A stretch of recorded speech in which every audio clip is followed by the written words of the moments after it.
Welcome to CC bank exam. ഞാൻ നിങ്ങളുടെ സ്വന്തം വിഷ്ണു. ഓക്കെ, അപ്പോൾ എന്താണ് ഇന്നത്തെ ക്ലാസ്സിൽ നമ്മൾ വളരെ പ്രധാനപ്പെട്ട കോർപ്പറേഷനുമായിട്ട് വളരെ പ്രധാനപ്പെട്ട ഏറ്റവും ടോപ്പായിട്ട് വരുന്ന അല്ലെങ്കിൽ ഏറ്റവും ഇമ്പോർട്ടൻ്റ് ആയിട്ട് വരുന്ന ടോപ്പിക്കാണ് ഇന്ന് നമ്മൾ ഡിസ്കസ് ചെയ്യാൻ പോകുന്നത് കേട്ടോ. അതെന്താണ് നമ്മുടെ ഇന്നത്തെ ടോപ്പിക്കാണ് NCDC. നിങ്ങൾക്കറിയാം NCDC വളരെ പ്രധാനപ്പെട്ട ഒരു നാഷണൽ ലെവൽ ഓർഗനൈസേഷൻ ആണ് അല്ലേ? എന്താണ് നാഷണൽ ലെവൽ ഓർഗനൈസേഷൻ ആണ്. ഓക്കെ, നമുക്ക് എന്ത് ചെയ്യാം, NCDC പറ്റി നമുക്ക് ഓരോ കാര്യങ്ങൾ എന്താണ് ബൈ പോയിന്റ് ആയിട്ട് ഡിസ്കസ് ചെയ്യാം. നിങ്ങൾ ഓർക്കുക, കാര്യങ്ങൾ ഒരിക്കലും കാണാപ്പാടം പഠിക്കാനല്ല നമ്മൾ നോക്കേണ്ടത്. നമ്മൾ കാര്യങ്ങൾ വളരെ വ്യക്തമായി മനസ്സിലാക്കുക കേട്ടോ. എന്ത് ചെയ്യുക, വളരെ വ്യക്തമായിട്ട് നമ്മൾ മനസ്സിലാക്കി പഠിക്കുക. ഓക്കെ, നമ്മൾ നമ്മുടെ ടോപ്പിക് NCDC ആണ് കേട്ടോ. എന്താണ് ആദ്യം ഞാൻ പറഞ്ഞു, ഒരു ഓർഗനൈസേഷൻ പഠിക്കുമ്പോൾ നമ്മൾ ആദ്യം ആ ടോപ്പിക്കൽ NCDC അതിൻ്റെ ഫുൾ ഫോം പഠിക്കുക. പിന്നെ എന്താണ് അത് ആരാണ് എസ്റ്റാബ്ലിഷ് ചെയ്തത്, അതിൻ്റെ വർഷം പഠിക്കുക, അതിൻ്റെ ആക്ട് പഠിക്കുക, ഹെഡ് ക്വാർട്ടർ പഠിക്കുക, പിന്നെ അതുമായിട്ട് ബന്ധപ്പെട്ട കാര്യങ്ങൾ. നമുക്ക് എന്ത് ചെയ്യാം, NCDC അല്ലേ? എന്താണ് NCDC? NCDC stands for national cooperative development corporation അല്ലേ? എന്താണ് national cooperative development corporation. NCDC stand ഓർത്ത് നോക്കുക, NCDC stands for national cooperative development corporation എന്ന് ഓർത്ത് വെക്കുക. ഓക്കെ, അതിന്റെ ഫുൾ ഫോം നമ്മൾ പഠിച്ചു. എന്താണ് നാഷണൽ കോഓപ്പറേറ്റീവ് ഡെവലപ്മെന്റ് കോർപ്പറേഷൻ. ഇനി ഏത് വർഷമാണ് ഇത് എസ്റ്റാബ്ലിഷ് ചെയ്തത് നോക്കിയേ. എസ്റ്റാബ്ലിഷ് ചെയ്ത വർഷം ഏതാണ്? 1963 അല്ലേ? 1963 13/3/1963 NCDC എസ്റ്റാബ്ലിഷ് ചെയ്തെന്ന് ഓർത്ത് വെക്കുക അല്ലേ? ഓർത്ത് വെക്കുക 13/3/1963 എല്ലാം 3 അല്ലേ? 13/3/1963 എന്താണ് നമ്മുടെ NCDC എസ്റ്റാബ്ലിഷ് ചെയ്തതെന്ന് ഓർത്ത് വെക്കുക. ആരാണ് എസ്റ്റാബ്ലിഷ് ചെയ്തത്? Establish by government of India. ആരാണ് എസ്റ്റാബ്ലിഷ് ചെയ്തത്? Government of India. ഇത് നാഷണൽ ലെവൽ ഓർഗനൈസേഷൻ ആണ്. എന്താണ് നാഷണൽ ലെവൽ ഓർഗനൈസേഷൻ എന്ന് ഓർത്ത് വെക്കുക. NCDC സ്റ്റാൻഡ്സ് ഫോർ നാഷണൽ, ആ പേര് തന്നെ കിടപ്പുണ്ടല്ലേ, national cooperative development corporation established by government of India. ഏത് വർഷം? 13/3/1963 NCDC എസ്റ്റാബ്ലിഷ് ചെയ്തത്. എസ്റ്റാബ്ലിഷ് ചെയ്തത് വർഷം ഒന്നും ഓർത്ത് വെക്കുക. ചോദിച്ചു, പ്രീവിയസ് ഒരു ചോദ്യമാണ്. 13/3/1963.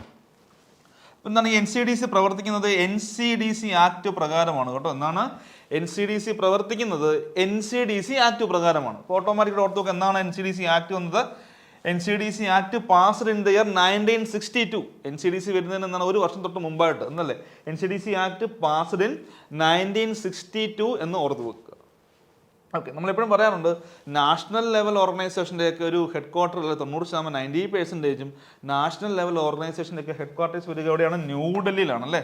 അതുപോലെ തന്നെ എന്താണ് നമ്മുടെ NCDCയുടെയും അല്ലേ ഓർത്ത് നോക്കുക, നാഷണൽ ലെവൽ NCDC എന്നൊക്കെ ഓർത്ത് വെച്ചാൽ മതി. ന്യൂഡൽഹിയിലാണ്. എവിടെയാണ് ഹെഡ് ക്വാർട്ടർ? എവിടെയാണ്? ന്യൂഡൽഹിയിലാണെന്ന് എല്ലാവരും ഓർത്ത് വെക്കുക. ഒന്നുകൂടെ പറയാം, ഹെഡ് ക്വാർട്ടർ എവിടെയാണ്? ഹെഡ് ക്വാർട്ടർ ഓഫ് NCDC എവിടെയാണെന്ന് ചോദിച്ചാൽ ന്യൂഡൽഹി. എൻ്റെ ഒപ്പം തന്നെ നിങ്ങൾ പഠിച്ചു പോകാം കേട്ടോ.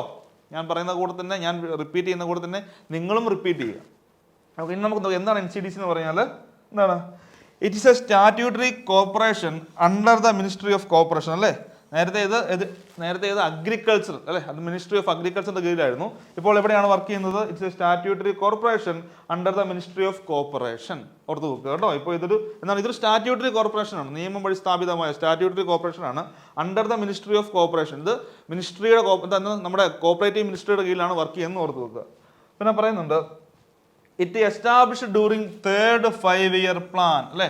തേർഡ് 5-year പ്ലാനിലാണ് ഇത് എസ്റ്റാബ്ലിഷ് ചെയ്തത് അല്ലേ? ഓർത്ത് വെക്കുക, it established during third 5-year plan. The supreme body, ഇതിന്റെ സുപ്രീം ബോഡി എന്ന് പറയുന്നത് ജനറൽ കൗൺസിൽ ആണ് കേട്ടോ. എന്താണ് ജനറൽ കൗൺസിൽ? NCDCയുടെ സുപ്രീം ബോഡി എന്നറിയപ്പെടുന്ന general council. It consist of 51 members. ഓർത്ത് നോക്കുക കേട്ടോ, എത്ര മെമ്പേഴ്സ് ഉണ്ട്? ജനറൽ കൗൺസിൽ എത്ര മെമ്പേഴ്സ് ഉണ്ടെന്ന് ചോദിച്ചാൽ 51 മെമ്പേഴ്സ് ഉണ്ടെന്ന് ഓർത്ത് നോക്കുക. ഓക്കെ, എന്താണ് ഒന്നുകൂടെ നമുക്ക് പറയാം, നമ്മൾ ഇത്ര പഠിച്ച കാര്യം നമ്മൾ ഓർത്ത് നോക്കുക. എന്താണ് NCDC stands for national cooperative development corporation. Establish ചെയ്തത് ഗവൺമെന്റ് ഓഫ് ഇന്ത്യ ആണ്. ഏത് വർഷമാണെന്ന് ചോദിച്ചാൽ 13/3/1962 എസ്റ്റാബ്ലിഷ് ചെയ്തത്. NCDC ആക്ട് 1962 ആണെന്ന് ഓർത്ത് നോക്കുക. 1962 NCDC ആക്ട് പ്രകാരമാണ് NCDC വർക്ക് ചെയ്യുന്ന ഓർത്ത് നോക്കുക. എന്താണ് ഹെഡ് ക്വാർട്ടർ ന്യൂഡൽഹി. പിന്നെ പറയുന്നുണ്ട് ഇറ്റ് ഈസ് എ സ്റ്റാറ്റ്യൂട്ടറി അല്ലെ? Statutory corporation under the ministry of corporation. ഓർത്ത് നോക്കുക, പണ്ട് കാലത്ത് ഇത് മിനിസ്ട്രി ഓഫ് അഗ്രികൾച്ചറിന്റെ കീഴിലായിരുന്നു. ഇനി പറയുന്നുണ്ട് it establish during third 5-year plan അല്ലെ? 3-ാം പഞ്ചവർഷ പദ്ധതി കാലത്താണ് ഇത് എസ്റ്റാബ്ലിഷ് ചെയ്തത്. ദ സുപ്രീം ബോഡി, ഇതിന്റെ സുപ്രീം ബോഡി എന്ന് പറയുന്നത് എന്താണ്? ജനറൽ കൗൺസിലാണ്. ആ ജനറൽ കൗൺസിലിൽ 51 മെമ്പേഴ്സ് ഉണ്ടെന്ന് നമ്മൾ ജസ്റ്റ് ഓർത്ത് വെക്കോട്ടോ. വളരെ പ്രധാനപ്പെട്ട പോയിന്റ് ആണ്. സുപ്രീം ബോഡി ജനറൽ കൗൺസിലാണ്. ഇറ്റ് കൺസിസ്റ്റ് ഓഫ് 51 മെമ്പേഴ്സ് എന്ന് ഓർത്ത് വെക്കുക. അടുത്തെന്താണ്? ജനറൽ കൗൺസിലിന് പുറമെ ഇതിനകത്തൊരു എക്സിക്യൂട്ടീവ് കമ്മിറ്റി ഉണ്ടല്ലേ, അതിൻ്റെ കാര്യങ്ങൾ ചെയ്യാൻ വേണ്ടി എക്സിക്യൂട്ടീവ്, അതായത് കാര്യങ്ങൾ പ്രവർത്തനമാക്കാൻ വേണ്ടി പ്രവർത്തി കൊണ്ടുവരാൻ വേണ്ടി എന്താണ് ഒരു എക്സിക്യൂട്ടീവ് കമ്മിറ്റി ഉണ്ടാവും അല്ലേ. മാനേജിംഗ് കമ്മിറ്റി അല്ലെ, ഇതിന്റെ എക്സിക്യൂട്ടീവ് കമ്മിറ്റി എന്ന് പറയുന്നത് അല്ലെ മാനേജിംഗ് കമ്മിറ്റി. എത്ര പേരുണ്ട്? ഇറ്റ് കൺസിസ്റ്റ് ഓഫ് 12 മെമ്പേഴ്സ് അല്ലെ, 12 മെമ്പേഴ്സ്. ഓർത്ത് നോക്കുക, ജനറൽ കൗൺസിൽ 51 ഉണ്ട്. ഇതിന്റെ എക്സിക്യൂട്ടീവ് കമ്മിറ്റി അതൊരു മാനേജിംഗ് കമ്മിറ്റിയാണ്. മാനേജിംഗ് കമ്മിറ്റിന്റെ എക്സിക്യൂട്ടീവ് കമ്മിറ്റിയിൽ എത്ര അംഗങ്ങളുണ്ട്? 12 മെമ്പേഴ്സ് ഉണ്ട്. Appointed by government of India. ഓർത്ത് നോക്കുക, എക്സിക്യൂട്ടീവ് കമ്മിറ്റി അപ്പോയിന്റ് ചെയ്തത് ഗവൺമെന്റ് ഓഫ് ഇന്ത്യ ആണ്. നമ്മൾ എന്ത് ചെയ്യുക? ഓർത്ത് നോക്കുക. ഓക്കെ, അടുത്ത നമ്മൾ പഠിക്കാൻ പോകുന്നത് എന്താണ്? Besides it's head quarters NCDC functions through 18 regional or state directories അല്ലേ. എത്ര ഇതിന്റെ ഒരു എന്താണ് നമ്മൾ ഇതിന്റെ ഹെഡ് ഓഫീസിന് പുറമെ ഓർത്ത് besides it's head office NCDC functions through 18 regional or state directories എന്ന് ഓർത്ത് വെക്കുക കേട്ടോ. വളരെ ഇമ്പോർട്ടൻ്റ് ഒരു പോയിന്റ് ആണ്, ഒരു തവണ ചോദിച്ചിട്ടുണ്ട്. എത്രയാണ് ഇതിന്റെ ഹെഡ് ഓഫീസിന് പുറമെ besides it's head office NCDC functions through 18 regional or state directories എന്ന് ജസ്റ്റ് നമ്മൾ ഓർത്ത് വെക്കുക. ഓക്കെ, അടുത്ത പോയിന്റ് ആണ് ദ പ്രസിഡന്റ് ഓഫ് NCDC. ആരാണ് പ്രസിഡന്റ് എന്ന് പറയുന്നത്? NCDCയുടെ പ്രസിഡന്റ് ആരാണ്? യൂണിയൻ മിനിസ്റ്റർ ഓഫ് കോർപ്പറേഷൻ കേട്ടോ. യൂണിയൻ മിനിസ്റ്റർ ഓഫ് കോർപ്പറേഷൻ ആണ് എന്ത് പറയുക ഇതിന്റെ പ്രസിഡന്റ് എന്നറിയാം. നേരത്തെ ആരായിരുന്നു? യൂണിയൻ മിനിസ്റ്റർ ഓഫ് അഗ്രികൾച്ചർ ആയിരുന്നു. ഇപ്പൊ ആരാണ് ദ പ്രസിഡന്റ് ഓഫ് NCDC? ആരാണ്? Union minister of corporation. ആരാണ്? Union minister of corporation. President ആരാ? അമിത്ഷാ അല്ലേ. കോർപ്പറേറ്റീവ് മിനിസ്റ്റർ, സെൻട്രൽ കോർപ്പറേഷന്റെ മിനിസ്റ്റർ ആയിട്ട് വരുന്നത് ശ്രീ അമിത്ഷാ ആണ്. അദ്ദേഹമാണ് പ്രസിഡന്റ് എന്ന് അറിയപ്പെടുന്നത്. പിന്നെ പറയുന്നുണ്ട് NCDC gives financial assistance to state government and not to the cooperative organization. ആർക്കാണ്? ഒരു കോപ്പറേറ്റീവ് ഓർഗനൈസേഷൻ ഇവർ സഹായങ്ങൾ നൽകാറില്ല അല്ലേ. അതായത് NCDC give financial assistance, സാമ്പത്തികപരമായ അസിസ്റ്റൻസ് കോപ്പറേറ്റീവ് സ്ഥാപനങ്ങൾക്കോ കോർപ്പറേഷനോ നേരിട്ട് നൽകാറില്ല. ഇവർ നൽകുന്ന ആർക്കാണ്? NCDC gives financial assistance to state government.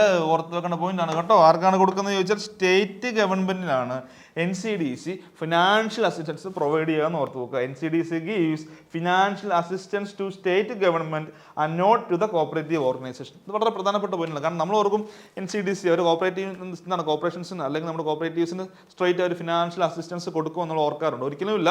Our state ഗവൺമെന്റിന് മാത്രമേ എന്ത് കൊടുക്കാറുള്ളൂ? ഫിനാൻഷ്യൽ അസിസ്റ്റൻസ് പ്രൊവൈഡ് ചെയ്യാറുള്ളൂ. ഓർത്ത് വെക്കുക. വളരെ ഇമ്പോർട്ടൻറ്റ് പോയിന്റ്സുകൾ ഒന്നായിട്ട് നമുക്കതിനെ പറയാം അല്ലേ. പിന്നെ പറയുന്നുണ്ട് national cooperative development fund constituted by NCDC. എന്താണ്? National cooperative development fund is constituted by NCDC എന്ന് ഓർത്ത് വെക്കുക. National cooperative development fund is constituted by NCDC. ഓർത്ത് വെക്കുക. എന്താണ്? National cooperative development fund is constituted by NCDC. Okay, എനിക്ക് തോന്നുന്നു നിങ്ങൾ എൻ്റെ ഒപ്പം തന്നെ പഠിച്ചു പോകുന്നുണ്ടെന്ന് എനിക്ക് തോന്നുന്നു കേട്ടോ. ഓക്കെ, ഇതാണ് നമ്മുടെ ടീം കോമ്പറ്റീറ്റീവ് ക്രാക്കർ. എന്താണ് എല്ലാവർക്കും വേണ്ടി നമ്മൾ പുതിയതായിട്ട് ഓഫർ ചെയ്യുന്ന പ്രോഗ്രാമാണ് വേഗം 4.0 കേട്ടോ. വേഗം 4.0 സഹകരണ ബാങ്കിൽ ഒരു ജോലി ഉറപ്പായിട്ടും നിങ്ങൾക്ക് ഉറപ്പിക്കാം. നമ്മുടെ കോഴ്സിൽ നിങ്ങൾ ജോയിൻ ചെയ്യുക കേട്ടോ. 2 മാസത്തെ ക്രാഷ് കോഴ്സാണ്. Live classes, record classes, personal mentorship, അങ്ങനെ എന്താണ് ഒരുപാട് ഫീച്ചേഴ്സ് ഉണ്ട്. അതിനെപ്പറ്റി നമ്മുടെ നമ്പറിൽ നിങ്ങൾ കോൺടാക്ട് ചെയ്യുക. ഓക്കെ, ഇന്ന് പറയുകയാണ്. നമുക്ക് NCDCയിലേക്ക് തിരിച്ചു വരാം. The Rural Consumer Scheme or Lead Link Scheme was introduced by NCDC in the year 1976. ചോദിച്ചിട്ടുണ്ട് കേട്ടോ. എന്താണ് The Rural Consumer Scheme അല്ലെങ്കിൽ മറ്റൊരു പേരാണ് ലീഡ് ലിങ്ക് സ്കീം എന്ന് പറയാം. റൂറൽ കൺസ്യൂമർ സ്കീം അല്ലെങ്കിൽ lead link scheme was introduced by NCDC in the year 1976. അപ്പോൾ എന്താണ് ഈ റൂറൽ കൺസ്യൂമർ സ്കീം അല്ലെങ്കിൽ ലീഡ് ലിങ്ക് സ്കീം എന്ന് പറയുന്നത്? എന്താണ്? Distribution of essential articles in rural area is the main object. Okay, എന്താണ്? Distribution of essential articles in rural ഏരിയാസിൽ എന്താണ് എസെൻഷ്യൽ ആർട്ടിക്കിൾസ് ഡിസ്ട്രിബ്യൂട്ട് ചെയ്യുക എന്നുള്ള ഒരു ലക്ഷ്യത്തോടെ വന്നതാണ് എന്താണ് റൂറൽ കൺസ്യൂമർ സ്കീം അഥവാ ലീഡ് ലിങ്ക് സ്കീം കേട്ടോ. ഓർത്ത് നോക്കുക. The rural consumer scheme or lead link scheme was introduced by NCDC in the year 1976. ഇതൊരു പ്രീവിയസ് ചോദ്യമാണ് കേട്ടോ. ഈ റൂറൽ കൺസ്യൂമർ സ്കീം അഥവാ ലീഡ് ലിങ്ക് സ്കീം എന്ന വർഷം ഇൻട്രൊഡ്യൂസ് ചെയ്ത വർഷം ഓർത്ത് വെക്കുക. 1976 എന്ന് ഓർത്ത് വെക്കുക. ഇതൊരു പ്രീവിയസ് ചോദ്യമാണ്. എന്താണ്? ദ റൂറൽ കൺസ്യൂമർ സ്കീം പഠിച്ചേ. Rural consumer scheme or lead link scheme was introduced by NCDC in the year 1976. അപ്പോൾ ഈ റൂറൽ കൺസ്യൂമർ സ്കീം അഥവാ ലീഡ് ലിങ്ക് സ്കീം എന്ന് പറയുന്നത് എന്താണ്? Distribution of essential articles in rural area. Okay, അതായത് റൂറൽ ഏരിയാസിൽ എസെൻഷ്യൽ ആർട്ടിക്കിൾസ് ഡിസ്ട്രിബ്യൂട്ട് ചെയ്യാൻ വേണ്ടി വന്നൊരു പ്രോഗ്രാം എന്ന് പറയാം അല്ലേ. അതാണ് അതിൻ്റെ ഈ പ്രോഗ്രാമിൻ്റെ മെയിൻ ഉദ്ദേശം അല്ലേ, അല്ലെങ്കിൽ ഈ സ്കീമിൻ്റെ റൂറൽ കൺസ്യൂമർ സ്കീം അഥവാ ലീഡ് ലിങ്ക് സ്കീം. ഇവിടെ നിങ്ങൾ പഠിക്കേണ്ട എന്താണ്, ഈ വർഷം ഞാൻ വീണ്ടും പറയുന്നത് 1976 എന്ന് പറയുന്ന ഈ വർഷം വളരെ പ്രധാനപ്പെട്ടതാണ്. CSEB എക്സാമിൻ്റെ പ്രീവിയസ് ചോദ്യങ്ങൾ ഒന്നാണ് കേട്ടോ. പിന്നെ പറയുന്നത് assistance given by NCDC by the way of loan and subsidy. Straight പണം നൽകുകയല്ല കേട്ടോ. എങ്ങനെയാണ്? By the way of loan and subsidy. ഓർത്തു നോക്കുക, എങ്ങനെയാണ്? The assistance given by the NCDC by the way of ഏതൊക്കെ രീതിയിലാണ്?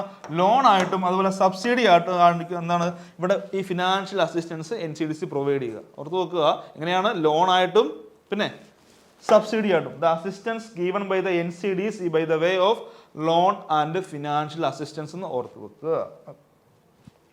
അടുത്ത പോയിന്റാണ് ICDP അല്ലേ. ഇത് വളരെ പ്രധാനപ്പെട്ട പോയിന്റാണ്. ICDP എന്താണ്?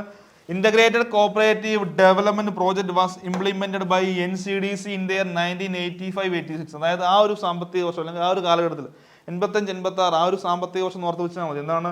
ഇന്റഗ്രേറ്റഡ് കോപ്പറേറ്റീവ് ഡെവലപ്മെന്റ് പ്രോജക്ട് ഓർത്ത് വെക്കുക. എന്താണ്? ICDP വളരെ പ്രധാനപ്പെട്ടതാണ്, ചോദിച്ചിട്ടുണ്ട്. Integrated cooperative development project was implemented by NCDC in the year 1985-86. ഈ കാലഘട്ടത്തിലോട്ട് 1985-86 ആ ഒരു കാലഘട്ടത്തിലാണ് അല്ലെങ്കിൽ ആ ഒരു സാമ്പത്തിക വർഷത്തിലാണ് ഓർത്ത് വെക്കുക. പിന്നെ പറയുന്നുണ്ട് ICDP is included in the 7th 5-year plan. ഇപ്പൊ ഏത് പഞ്ചവത്സര പദ്ധതിയിലാണ് ICDP വന്നത് എന്ന് ചോദിച്ചാൽ എന്താണ്? ICDP included in the 7th പഞ്ചവത്സര പദ്ധതിയിലാണ് ICDP ഇൻക്ലൂഡ് ചെയ്യാന്ന് ഓർത്ത് വെക്കുക. പിന്നെ പറയുന്നുണ്ട് എന്താണ്? ICDP implemented first in Nadia district in West Bengal. West ബംഗാളിലെ നാദിയ ഡിസ്ട്രിക്റ്റിലാണ് ICDP ആദ്യമായിട്ട് ഇംപ്ലിമെന്റ് ചെയ്യുന്ന ഓർത്ത് വെക്കുക. അല്ല, ഇന്ത്യയിൽ ICDP എന്താണ്? ICDP integrated cooperative development project എന്നാണ്. ഇന്റഗ്രേറ്റഡ് കോപ്പറേറ്റീവ് ഡെവലപ്മെന്റ് പ്രോജക്ട് ഇന്ത്യയിൽ ആദ്യമായിട്ട് ഇംപ്ലിമെന്റ് ചെയ്തത് എവിടെ വെച്ചാൽ Nadia district in West Bengal എന്ന് ഓർത്ത് വെക്കുക. കേരളത്തിലാണെങ്കിലോ in Kerala first implement in Wayanad അല്ലേ. വയനാട് ജില്ലയിലാണ് ആദ്യമായിട്ട് നമ്മുടെ കേരളത്തിൽ ICDP ഇംപ്ലിമെന്റ് ചെയ്തത്. 1988 ജസ്റ്റ് ഓർത്ത് വെക്കുക. എന്താണ്? In Kerala first implement in Wayanad district in the year 1988 just നമ്മൾ ഓർത്ത് വെക്കുക. ഓക്കെ. അപ്പോൾ കേരളത്തിൽ എത്ര ICDPs ഉണ്ടെന്ന് ചോദിച്ചാൽ എത്രയാണ്? In Kerala there are 5 ICDP. ഓർത്ത് വെക്കണേ, വളരെ പ്രധാനപ്പെട്ടതാണ്. കേരളത്തിൽ എത്ര ICDP ഉണ്ട്? In Kerala there are 5 ICDP. ഏതൊക്കെയാണ്? ട്രിവാൻഡ്രം, പാലക്കാട്, തൃശ്ശൂർ, കോട്ടയം, വയനാട് കേട്ടോ. ഓർത്ത് നോക്കുക എന്തൊക്കെയാണ്, എവിടെയൊക്കെയാണ്? കേരളത്തിൽ 5 എണ്ണം ഉണ്ട്. ട്രിവാൻഡ്രം, പാലക്കാട്, തൃശ്ശൂർ, കോട്ടയം, വയനാട്. വയനാടാണ് ആദ്യമായിട്ട് ഇത് ഇംപ്ലിമെന്റ് ചെയ്തത്. ICDP പ്രോജക്റ്റ് ആദ്യമായിട്ട് ഇംപ്ലിമെന്റ് ചെയ്തത് വയനാടാണ്. The agency four implementation of ICDP was DCB. ജില്ലയിലായതുകൊണ്ടെന്നാണ് ജില്ലാ ബാങ്ക് കൂടിയായിരുന്നു. ഇപ്പോൾ ജില്ലാ ബാങ്ക് ഇല്ലല്ലോ. ഓർത്ത് നോക്കുക, the agency four implementation of ICDP was district cooperative bank. ജില്ലാ ബാങ്ക് ആയിരുന്നു അല്ലേ. അപ്പോൾ ഓരോ ജില്ലാ ബാങ്കിൽ കൂടെ ആയിരുന്നു അതെന്ത് ചെയ്യുക? ഓരോ ജില്ലയിലെയും ബാങ്കിൽ കൂടെ ജില്ലാ ബാങ്കിൽ കൂടെയാണ് ICDP പ്രോജക്റ്റ് ഇംപ്ലിമെന്റ് ചെയ്തതെന്ന് ഓർത്ത് വെക്കുക. കേരളത്തിൽ ആദ്യമായിട്ട് വയനാടാണെന്ന് ഓർത്ത് വെക്കുക. ഇന്ത്യയിൽ എവിടെയാണ്? നദിയ അല്ലേ. ഓക്കെ. അടുത്താണ് provided financial support to ACSTI അല്ലേ. അതായത് നമ്മുടെ അക്സ്തി അറിയാലോ, എന്താണ്? Agricultural credit staff training institute 1992 അക്സ്തിക്ക് എന്ത് ചെയ്യാറുണ്ട്? ഫിനാൻഷ്യൽ സപ്പോർട്ട് കൊടുക്കാറുണ്ട്. NCDC അക്സ്തിക്ക് എന്ത് ചെയ്യുന്നുണ്ട്? പ്രൊവൈഡ് ചെയ്യുന്നുണ്ട്. അക്സ്തിക്ക് ഫിനാൻഷ്യൽ സപ്പോർട്ട് പ്രൊവൈഡ് ചെയ്യുന്നുണ്ട്. Provide financial support to agricultural credit staff training institute ACSTI അല്ലേ. എൻ്റെ ഫുൾ ഫോം ഓർത്ത് നോക്കുക, ഈ വർഷം ഓർത്ത് നോക്കുക 1992 കേട്ടോ. അടുത്ത പറയുന്നുണ്ട് കോപ്പറേറ്റീവ് സ്പിന്നിങ് മിൽസ്. വളരെ പ്രധാനപ്പെട്ടാണ്. Cooperative spinning mills are governed and controlled by NCDC അല്ലേ. എന്താണ്? Cooperative spinning mills are governed and controlled by NCDC എന്ന് ഓർത്ത് നോക്കട്ടെ. എന്താണ് കോപ്പറേറ്റീവ്? ഞാൻ വീണ്ടും പറയുകയാണ്, ഞാൻ വീണ്ടും റിപ്പീറ്റ് പറയുമ്പോൾ നിങ്ങളും എൻ്റെ ഒപ്പം റിപ്പീറ്റ് പറയാം. ഇനി ഞാൻ ഒരു പോയിന്റ് മിനിമം 2 തവണയിലും പറയാറുണ്ട്. അപ്പം നിങ്ങൾ എന്ത് ചെയ്യുക? എൻ്റെ കൂടെ റിപ്പീറ്റ് ചെയ്യുക. എന്താണ്? Cooperative spinning mills are governed and controlled by NCDC എന്ന് ഓർത്ത് നോക്കുക. വളരെ ഇമ്പോർട്ടൻറ്റ് പോയിന്റ് ആണ്. എന്താണ്? പ്രീവിയസ് ആയിട്ട് ചോദിച്ചിട്ടുണ്ട്. പിന്നെ പറയുന്നുണ്ട് മിനിമം സപ്പോർട്ട് പ്രൈസ് അല്ലേ. എന്താണ്? താങ്ങുവില എന്ന് പറയും അല്ലേ. Minimum support price is a scheme of NCDC. Minimum support price താങ്ങുവില എന്ന് പറയാറുണ്ട്.